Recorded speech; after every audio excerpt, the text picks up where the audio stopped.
Senhor a todos os irmãos. De imediato, eu quero pedir a compreensão dos meus amados irmãos. Estamos em dezenas de pessoas já conectados, o que está nos surpreendendo, porque esta é a primeira experiência, o esforço dos irmãos que estão nos auxiliando, está empreendendo isso. Pedimos então a compreensão dos irmãos quanto a este fato.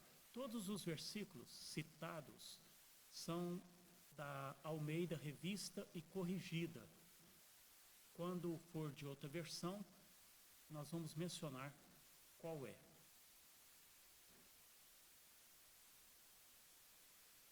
Lição 12, 22 de março de 2020.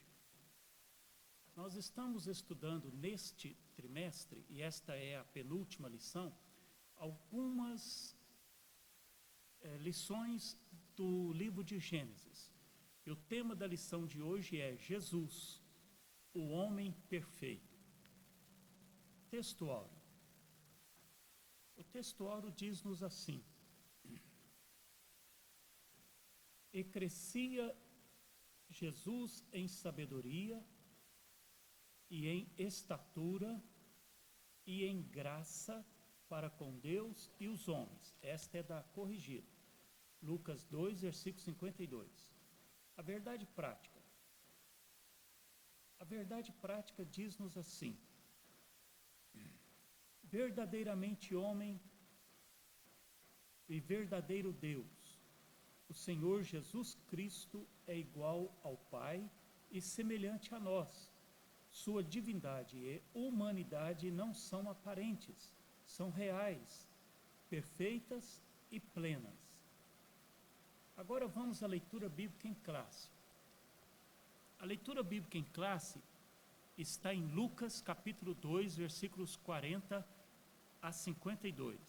Lucas capítulo 2, versículos 40 a 52. E o menino crescia e se fortalecia em espírito, cheio de sabedoria, e a graça de Deus estava sobre ele. Ora, todos os anos iam seus pais a Jerusalém à festa da Páscoa. E tendo ele já 12 anos, subiram a Jerusalém, segundo o costume do dia da festa. E regressando eles, terminados aqueles dias, ficou o menino Jesus em Jerusalém, e não o souberam seus pais. Pensando, porém, eles que viria de companhia pelo caminho, andaram caminho de um dia e procuravam-no entre os parentes e conhecidos. E como o não encontrassem, voltaram a Jerusalém em busca dele. E aconteceu que, passados 3 dias, o acharam no templo, assentado no meio dos doutores, ouvindo-os e interrogando-os. E todos os que o ouviam admiravam a sua inteligência e respostas. E quando ouviram, maravilharam-se. E disse-lhe sua mãe: filho, por que fizeste assim para conosco? Eis que teu pai e eu, ansiosos, te procurávamos. E ele lhes disse: por que é que me procuráveis? Não sabeis que me convém tratar dos negócios de meu pai? E eles não compreenderam as palavras que lhes dizia. E desceu com eles, e foi para Nazaré, e era-lhes sujeito. E sua mãe guardava no coração todas essas coisas. E crescia Jesus em sabedoria, e em estatura, e em graça para com Deus e os homens.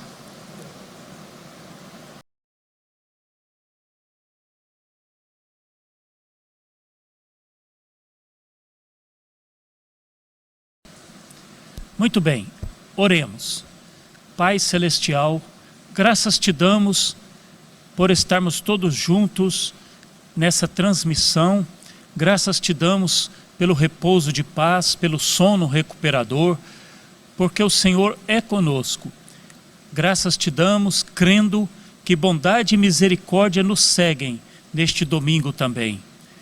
Ajuda-nos a servirmos ao Senhor mais e melhor. Perdoa os nossos pecados, dá graça, abundante graça em nosso coração.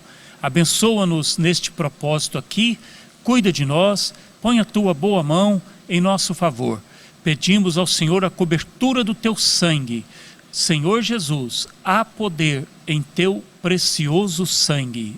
Amém.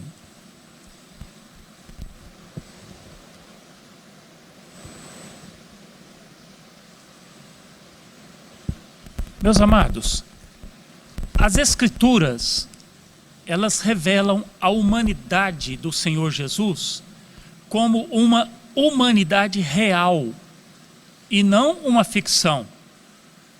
Como homem, ele sentiu fome, sede, cansaço e dores.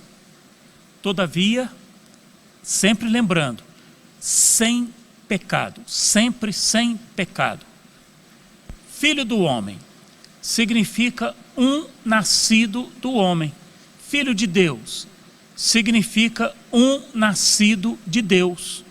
E o Senhor Jesus Cristo é chamado de Filho de Deus no sentido único, e não no sentido geral, como os homens ou os anjos. Ele é o Filho de Deus.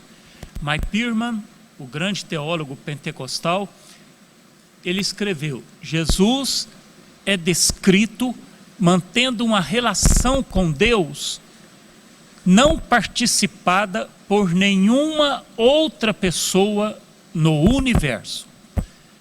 Então ele é filho de Deus no sentido único e não no sentido geral, como eu e você. Vamos juntos, nesta lição, aprender e rever que o Senhor Jesus é verdadeiro homem e verdadeiro Deus. E para isso, cremos que o Espírito Santo nos conduz com o propósito de exaltar o nome que é sob todo nome, Jesus. Tópico 1, Jesus, verdadeiro Deus. Subtópico 1, sua eternidade com o Pai. João capítulo 17, versículo 5. E agora glorifica-me tu, ó Pai, junto de ti mesmo, com aquela glória que tinha contigo antes que o mundo existisse. João capítulo 8, versículo 58. Disse-lhes Jesus: em verdade vos digo que antes que Abraão existisse, eu sou. Observe estes dois versículos como referência à eternidade de Jesus com o Pai. Eternidade é a duração infinita, sem começo, sem fim. E o Senhor Jesus habita a eternidade para sempre. O Senhor Jesus é absolutamente eterno, pois sua existência não conhece princípio nem fim.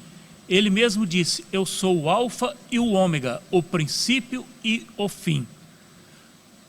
Lembra do quarto nome que lhe é atribuído em Isaías 9, versículo 6? Pai da eternidade.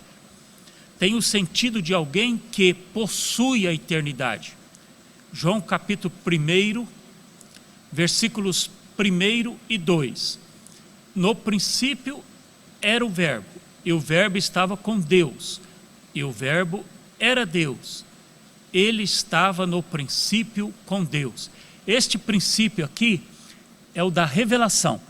Gênesis é o princípio da criação. João é o princípio da revelação. Colossenses capítulo 1, versículo 17, diz-nos assim, eu gosto muito deste versículo: e ele é antes de todas as coisas, e todas as coisas subsistem por ele. Então a eternidade do Senhor Jesus com o Pai o faz primeiro em tudo, primeiro quanto ao tempo, primeiro quanto à importância. Ele tem a primazia eterna, o primeiro lugar eterno, e nós que o adoramos não ousaríamos dar-lhe lugar menor. Seus atributos, grandezas e perfeições. O Senhor Jesus é chamado de o Verbo eterno de Deus. E Ele nos revela Deus por meio de sua humanidade. O Verbo é a palavra, a expressão. Se eu quero conhecer alguém, preciso conversar com ela. Podemos usar a ilustração de alguém que faz uma longa viagem de ônibus. Por exemplo, assenta-se ao lado de uma pessoa. Se os dois se mantiverem em silêncio, nenhum conhecerá o outro.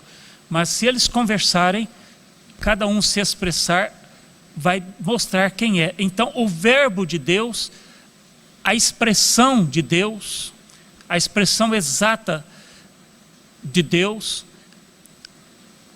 ou como um grande teólogo escreveu, se alguém perguntar como é Deus, a resposta é enfática: Deus é igual a Jesus, porque Jesus é o verbo de Deus, a expressão de Deus. Cristo é o verbo de Deus. A ideia que Deus tem de si mesmo se expressa plenamente na pessoa de Jesus. Vamos ver sua grandeza, seus atributos. Jesus, Cristo é onipotente. João 5, versículo 19. Porque tudo quanto Ele faz, ou seja, tudo quanto o Pai faz, o Filho o faz igualmente. Poucos se lembram deste versículo, mas aqui está a onipotência do Senhor Jesus. João 5,19. Porque tudo quanto Ele, o Pai, faz, o Filho o faz igualmente. Mateus 28, versículo 18. E chegando-se Jesus, falou-lhes dizendo: é-me dado todo o poder no céu e na terra. Jesus Cristo é onipotente. Paulo, o maior doutrinador do cristianismo, escreveu com singeleza em Filipenses 3, versículo 21. Filipenses 3 e 21. Segundo o seu eficaz poder de sujeitar também a si todas as coisas. Então Ele é todo poderoso. Jesus Cristo é onisciente. Apocalipse 2, versículo 23. Apocalipse 2, 23 está escrito: eu sou aquele que sonda as mentes e os corações. Eis aqui a onisciência do Senhor Jesus. Revelados estes atributos, os discípulos oraram em Atos, capítulo 1, versículo 24, dizendo: tu, Senhor, conhecedor do coração de todos. Ele é onisciente. E o apóstolo Pedro, em João 22, 17, o apóstolo Pedro exclamou este atributo diante de Cristo ressuscitado e disse: Senhor, tu sabes tudo, tu sabes que eu te amo. Aleluia. Eu gosto desse versículo: Senhor, tu sabes tudo. Ele é onisciente. Jesus Cristo é onipresente, presente no universo, presente na igreja, presente na sua vida de salvo. Colossenses capítulo 1, versículo 16. Porque nele foram criadas todas as coisas que há nos céus e na terra, visíveis e invisíveis, sejam tronos, sejam dominações, sejam principados, sejam potestades, tudo foi criado por Ele e para Ele. Ele é onipresente. Apocalipse capítulo 2, versículo 1. Apocalipse 2 e 1. Isto diz aquele que anda no meio dos 7 castiçais de ouro. Ao mesmo tempo, anda no meio de todas as igrejas. João 14, 23. Jesus respondeu e disse-lhe: se alguém me ama, guardará a minha palavra, e meu Pai o amará, e viremos para ele e faremos nele morada. É um versículo que referenda a onipresença do Senhor Jesus.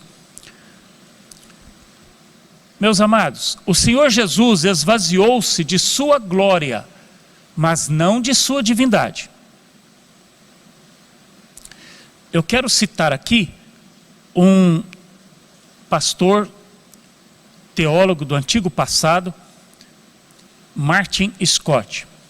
Ele explicou com simplicidade e reverência a realidade da encarnação de Cristo, ou seja, o esvaziar-se de sua glória e a manutenção concomitante de sua divindade. Ele escreveu assim, preste atenção: a encarnação significa que Deus, isto é, o Filho de Deus, se fez homem. Não quer dizer que Deus se tornou homem, nem que Deus cessou de ser Deus e começou a ser homem. Permanecendo como Deus, ele assumiu uma natureza nova, ou seja, a humana, unindo esta natureza divina no ser ou na pessoa, Jesus Cristo, verdadeiro Deus, verdadeiro homem. Um exemplo que pode ajudar, mas não ilustra de maneira perfeita a questão, é aquele que um rei, que por sua própria vontade se fizera mendigo. Se um rei poderoso deixasse seu trono e o esplendor do palácio e vestisse os trapos de um mendigo, vivesse com os mendigos, compartilhasse seus sofrimentos e outras coisas mais, e isto para poder melhorar-lhes as condições de vida, diríamos que o rei se fez mendigo, porém continuaria sendo verdadeiramente rei. Seria correto dizer que o que o mendigo sofreu era o sofrimento de um rei. Um passo a mais na lição de hoje. Tópico 2, Jesus, verdadeiro homem. Eu vou tomar um pouquinho de água aqui.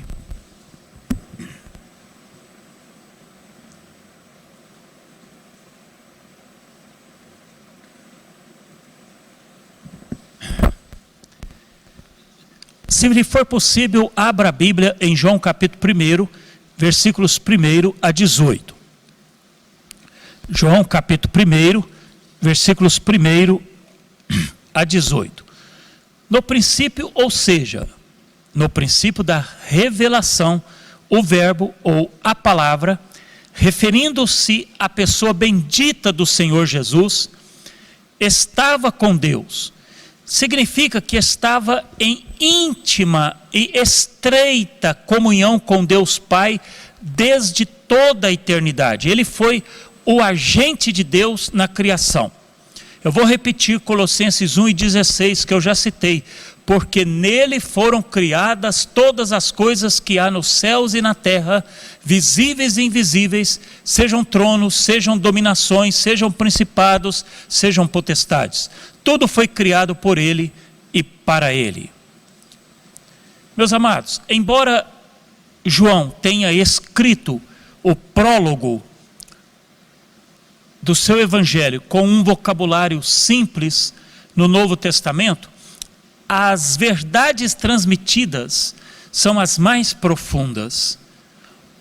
Este prólogo, em capítulo 1 de João, delineia 6 verdades básicas acerca de Jesus como Filho de Deus. Se você está com a Bíblia aberta, siga com o seu dedo aí. Versículo 1 a 3, o Cristo eterno. Versículos 4 e 5, o Cristo encarnado. Versículos 6 a 8, o Cristo e o seu precursor. Versículos 9 a 11, o Cristo rejeitado. Versículos 12 e 13, o Cristo onipotente.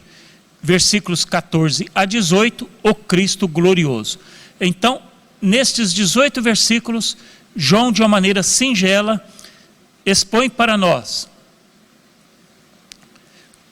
o Cristo eterno, encarnado, o seu precursor, o Cristo rejeitado, o Cristo onipotente e o Cristo glorioso. São profundos demais todos esses escritos de João.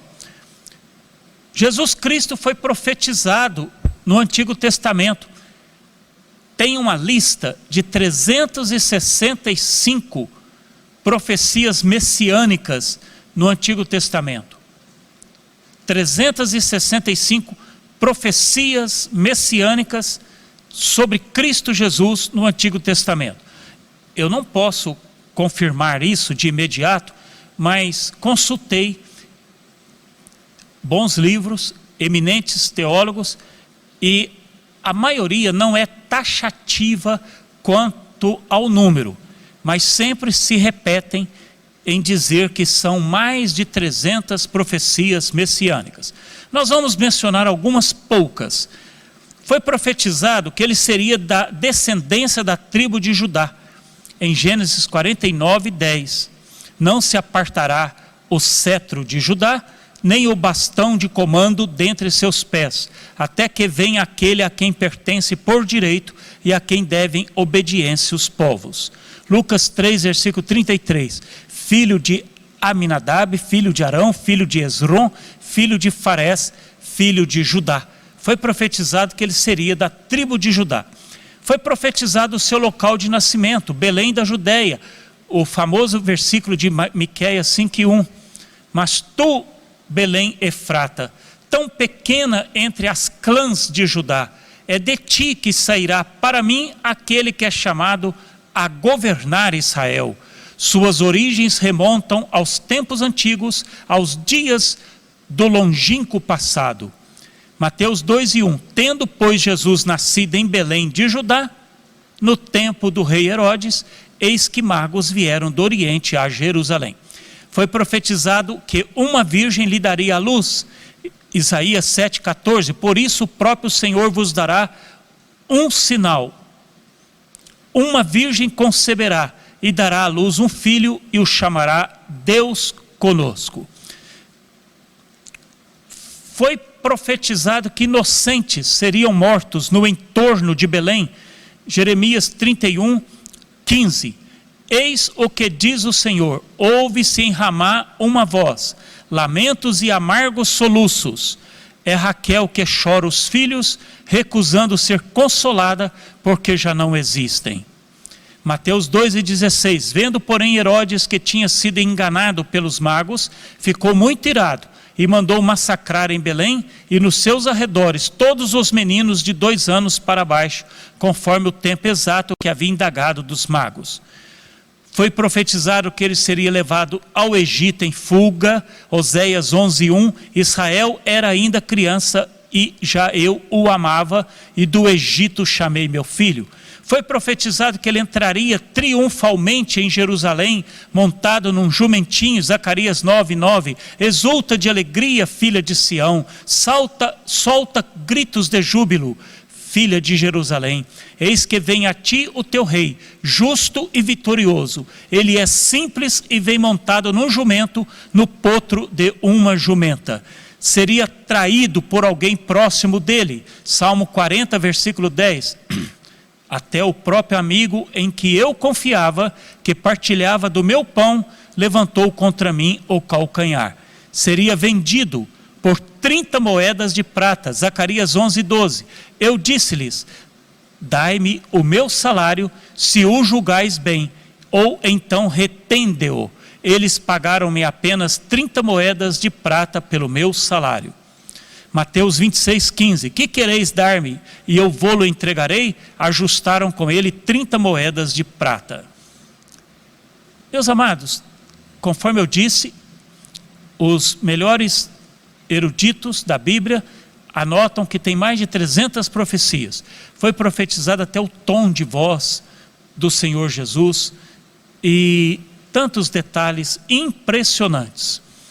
Muito bem. Quanto ao tom de voz, é interessante que diz que ele não alçaria a sua voz, ele não gritaria. Muito bem. No Novo Testamento, Cristo está encarnado. Encarnação é uma palavra da teologia. Ela não ocorre no Novo Testamento, mas ela se baseia em referências neotestamentárias sobre o Senhor Jesus como uma pessoa na carne. Encarnação é, em nosso português, de origem latina, tem origem no latim, in mais caro, com raiz em carne, significando carne. Mas no contexto do Novo Testamento e da teologia, encarnação significa o ato mediante o qual o Filho eterno de Deus, sem deixar de ser aquilo que ele é, ou seja, Deus Filho, aceitou em união consigo mesmo o que não possuía antes daquele ato, a saber, uma natureza humana. A base bíblica para essa doutrina, ela é farta no Novo Testamento. João 1:14, e o verbo se fez carne e habitou entre nós, e vimos a sua glória como a glória do unigênito do Pai, cheio de graça e de verdade. Essa palavra traduzida ou transliterada para habitou entre nós, ela tem origem em tabernaculou, uma tenda. Romanos capítulo 1, versículo 3, acerca de seu filho, que nasceu da descendência de Davi, segundo a carne. Gálatas 4:4, mas vinda a plenitude dos tempos, Deus enviou seu filho, nascido de mulher, nascido sob a lei. Meus amados, Jesus nasceu na plenitude dos tempos. Gálatas 4:4, mas vindo a plenitude dos tempos, Deus enviou seu filho, nascido de mulher, nascido sob a lei. Plenitude dos tempos quer dizer-nos o que foi determinado pelo conselho de Deus como o tempo oportuno, aprovado, apropriado, quando todo o curso das preparações anteriores, tanto para judeus quanto para os gentios, estava completo. Quando todas as preparações divinas anteriores para os judeus e para as nações se completaram, nasceu o Senhor Jesus, Deus enviou o seu Filho. E esta palavra no original grego, ela inclui este sentido, pleroma, de onde vem nossa palavra pleno, pleno, cheio, completo, realizado, a soma total. A progressão do plano eterno de Deus através da história, dividido em períodos, dividido em dispensações, e neste caso que comentamos, encontrou seu ponto culminante na primeira vinda do Senhor Jesus. A expressão plenitude dos tempos, no original grego, corresponde à mesma de Gálatas 4:2, que foi traduzido por ao tempo determinado pelo Pai. Três grandes fatores, agregados no tempo determinado por Deus, contribuíram por demais e contribuíram perfeitamente para o primeiro advento de Cristo. A religião judaica, espalhada por todo o mundo de então, com o seu monoteísmo, adoração de um só Deus, a ética judaica com base nos 10 mandamentos, que nos influencia até hoje, as sinagogas estabelecidas em todos os lugares do Império Romano, tudo isso contribuiu para a vinda do Senhor Jesus. A cultura grega, a intelectualidade dos gregos contribuiu sobretudo pela língua falada. O grego naquela época era o inglês de hoje, entendida pela maioria, e isso ajudou demais na proclamação do Evangelho. Vinda a plenitude do tempo, o tempo completo, ou seja, a política romana era uma política de unidade legal, diversos lugares com as mesmas leis e os costumes harmonizados. A política de ter províncias, e os provincianos tinham acesso a Roma. Roma era centralizadora e facilitou assim a propagação do Evangelho. E também Roma construiu estradas muito boas que facilitava o tráfico, e há muitas delas ainda como historicamente ainda lá, e integrou os povos daquela época. Muito bem, em Israel, Jesus foi apresentado ao mundo. Ele nasceu em Belém, na tribo de Judá, na terra santa de Israel. Ele é, conforme Mateus capítulo 1, Versículo 1, filho de Davi, filho de Abraão. Filho de Davi. Esse foi o mais popular de todos os nomes do Messias, a maior esperança de Israel. E é usado com propriedade pelos escribas e rabinos. Uma vez Jesus perguntou aos fariseus: que pensais vós de Cristo? De quem ele é filho? E eles disseram: de Davi. Então já era usado este título com propriedade. Os meninos exclamaram: Hosana ao filho de Davi. E isso fez com que os sacerdotes e os escribas se indignassem. Mas Jesus estava ali fazendo maravilhas. E os meninos então clamaram: Hosana ao filho de Davi. Ele foi chamado filho de Davi por estrangeiros, pela mulher cananeia, que saiu daquela região e foi clamando: Senhor, filho de Davi, tem misericórdia de mim, que minha filha está miseravelmente endemoniada. Então, filho de Davi era o mais popular de todos os nomes do Messias. Ele foi chamado pelos pobres de filho de Davi. Lembra dos 2 cegos assentados à beira do caminho? Ouvindo que Jesus passava, eles clamaram: Senhor, filho de Davi, tem misericórdia de mim. E ele foi chamado também de filho de Abraão. Portanto, aos ouvidos e ao entendimento de Israel, ser filho de Abraão enfatizava o que Jesus tinha em comum com os israelitas. Era um irmão para todos eles, filho de Abraão. Esta verdade está expressa também em outro livro do Novo Testamento,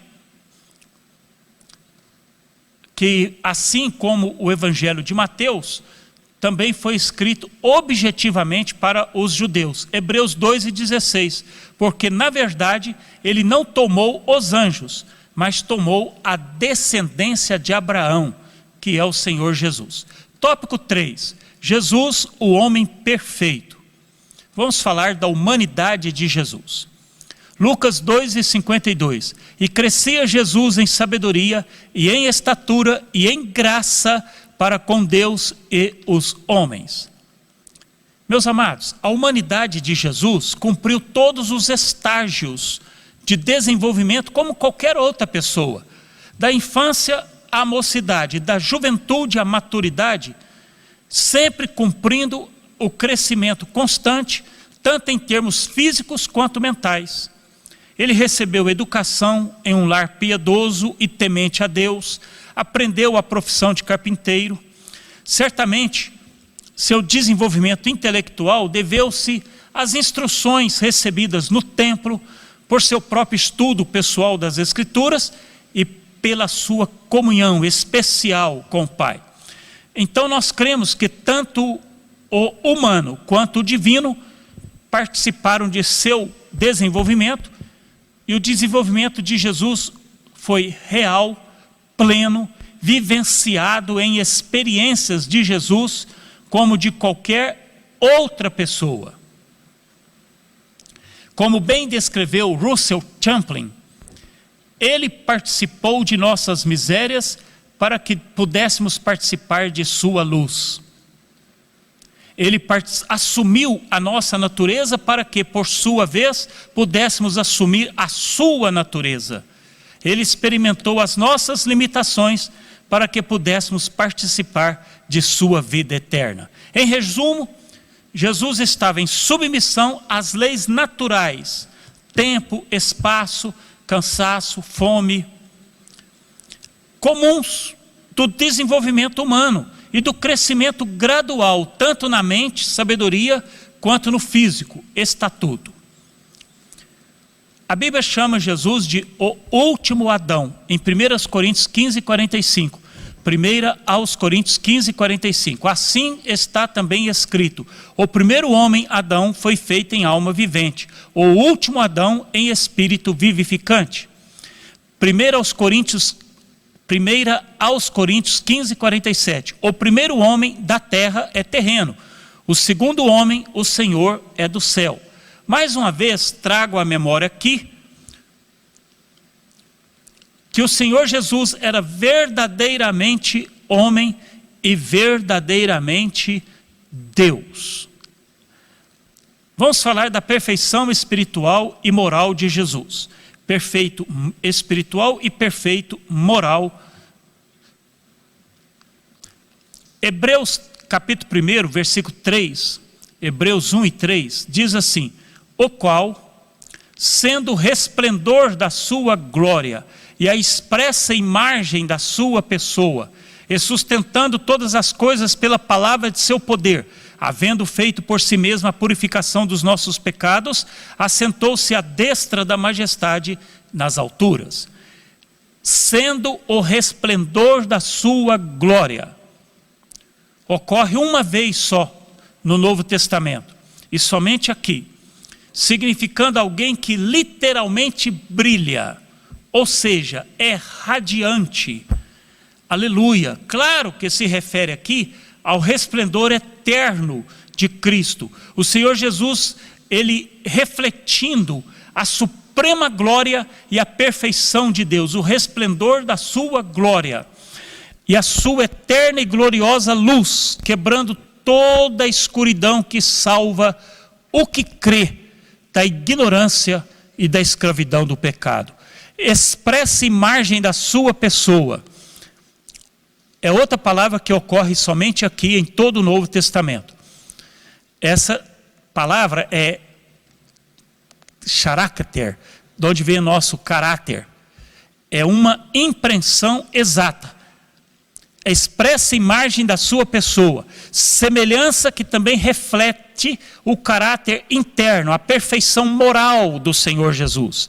Representava uma impressão usada em uma moeda ou selo, que transmitiam a realidade por detrás da imagem. Então Jesus é a expressão exata de Deus. O Filho, pela sua relação com Deus, é representado aqui neste versículo, primeiro pela luz que irradia da luz.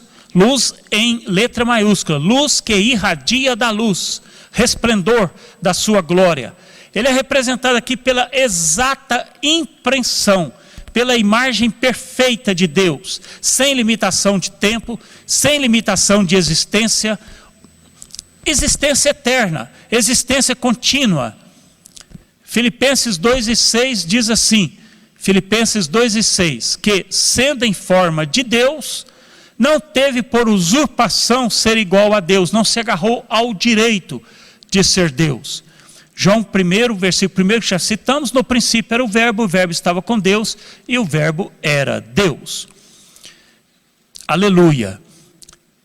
Pela palavra do seu poder, porque a palavra falada era a expressão do poder de Deus. Salmo 33, versículo 9.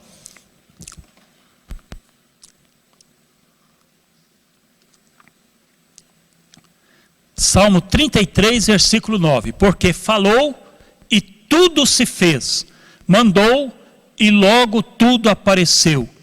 Aleluia. Você prestou atenção nesse versículo? Ele falou e tudo se fez, mandou e logo tudo apareceu. O Senhor Jesus tem poder e Ele deixou-nos que escrito nas Escrituras que a palavra está junto de ti, na tua boca e no teu coração. Fala a palavra de Deus. A palavra é a expressão. E esta expressão é tanto da perfeição espiritual quanto da perfeição moral do Senhor Jesus. Nós aprendemos que para essa frase em português, expressa imagem da sua pessoa, há somente uma palavra registrada apenas uma vez no Novo Testamento: caráter. O Filho de Deus é a revelação da pessoa de Deus. O Senhor Jesus Cristo é o próprio Deus revelado. João 12:45 ele disse: e quem me vê a mim, vê aquele que me enviou. João 14, versículo 9, a parte B: quem me vê a mim, vê o Pai. E como dizes tu, mostra-nos o Pai. Aleluia. A superioridade de Cristo em perfeição espiritual e moral diz-nos que ele é superior a qualquer líder. Ele é o Filho de Deus, é herdeiro de todas as coisas, é o Criador do mundo. Ele sustenta todas as coisas, purificou-nos dos pecados, está sentado à direita de Deus. Ele é o próprio Deus. Podemos glorificá-lo? Aleluia. Agostinho, para mim, um dos 3 maiores doutrinadores e teólogos do cristianismo. Apóstolo Paulo em primeiro lugar, Agostinho e, para mim, Jonathan Edwards, norte-americano do antigo passado. Mas Agostinho disse: a onipotência entrou num corpo infantil ali em Belém e não se privou, mesmo assim, do governo do universo. Aleluia. Meus amados, o Senhor me inspirou a escrever, certa vez, o que segue, sobre Jesus ser verdadeiramente Deus e verdadeiramente homem. Como homem, ele sentiu fome. Como Deus, ele é o pão da vida. Como homem, ele sentiu sede. Como Deus, ele disse: se alguém tem sede, venha a mim e beba. E você vai entendendo, verdadeiramente homem, verdadeiramente Deus. Como homem, ele dormiu no barco. Como Deus, ele repreendeu ao vento e disse ao mar: cala-te, aquieta-te.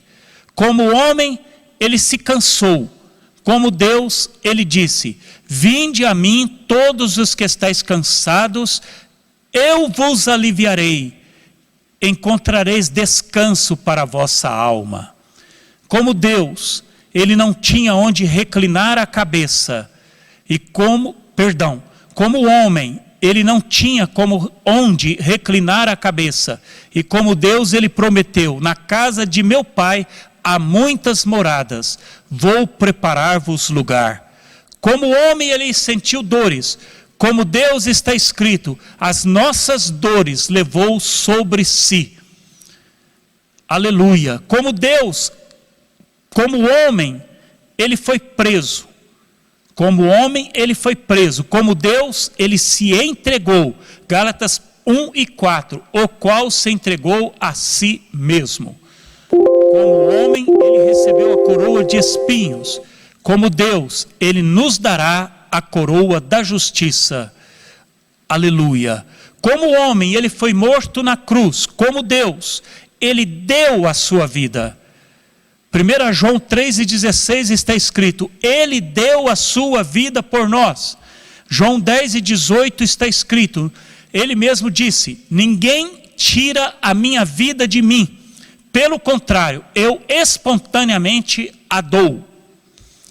Como homem, ele foi sepultado. Como Deus, a morte não o pôde reter, ele ressuscitou. Aleluia. E concluímos assim a nossa escola dominical de hoje. Domingo que vem, querendo Deus, estaremos de volta. E na última escola dominical, Jesus Cristo é o Senhor. E eu peço a compreensão dos irmãos quanto aos ajustes, pequenos ajustes técnicos necessários. E para os próximos nós estaremos com mais prática, nos organizaremos melhor. E foi para nós também um aprendizado aqui. E durante a semana nós teremos algumas transmissões, fiquem atentos. Tanto no Instagram, que vai ser publicado, Assembleia de Deus em Uberaba, é o Instagram oficial. Aduberaba, tudo emendado. Aduberaba, é o Instagram oficial. Você vai ver nas notícias lá as manifestações do nosso pastor que preside sobre nós, o irmão Arasmindo Pereira, e também os obreiros que auxiliamos nesta obra santa. Então, durante a semana, fica atento no Instagram, também aí no YouTube, vai verificando que nós vamos ter transmissões, gravações. Os obreiros vão gravar pequenos devocionais que serão usados aí pelos irmãos, para que os irmãos possam fazer o seu culto doméstico. E vamos também ensinar os irmãos como vocês podem fazer um culto doméstico em videoconferência com seus familiares, todos eles com celular ao mesmo tempo e participando, cada um da sua casa. As famílias se reúnem e cada um faz o seu culto particular. Nós vamos ensinar isso durante a semana. Domingo que vem, às 9 horas, a próxima aula, eu conversei com o evangelista Leonardo Novaes, provavelmente ele estará aqui dando a aula, se Deus assim o permitir. Paz do Senhor a todos, no mais Deus proverá.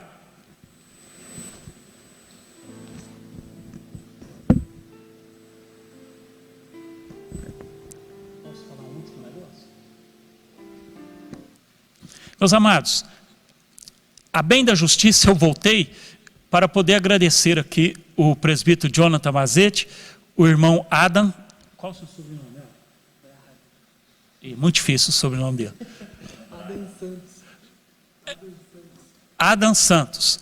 Também a Renata Tottoli, que está nos auxiliando nessa manhã. Esses três estão aqui comigo, sozinhos no templo, auxiliando nessa transmissão. Deus abençoe vocês, em nome de Jesus.